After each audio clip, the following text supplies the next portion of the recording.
ఒక వ్యక్తి అంటాడు క్రిస్టియానిటీకి ఒకవైపే చూసిరు కాయను రెండో వైపు చూపిస్తామని ఒక వ్యక్తి అంటాడు, రండ్ర నా కొడుకలారా వేసేస్తామని ఒక వ్యక్తి అంటాడు.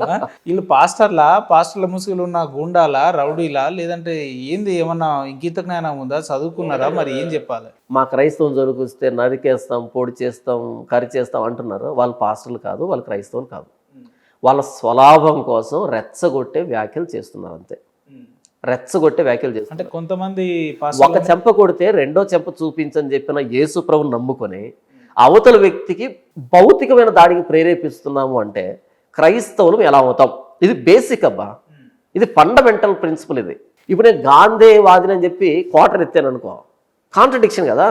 క్రైస్తవ సమాజం ఎవరిని నమ్మాలన్నా, ఏదైతే మెయిన్ పిల్లర్కి క్రిస్టియానిటీకి మెయిన్ పిల్లర్ అయిన మీ వాళ్ళు కొంతమంది దీన్ని నమ్మాలి. ప్రవీణ్ పగడాల వ్యక్తే అసలు పాస్టర్ అనేటోడు మందు ముట్టుకోవడానికి లేదు, వాసన చూడడానికి కూడా లేదంటే తెల్లార్లు దాగి అలా చనిపోయిండు. అంటే ఈ వీళ్ళు ఎట్లా ఏమన్నట్టు? ఒక విషయం ఏంటంటే brother, don't judge a book by its cover.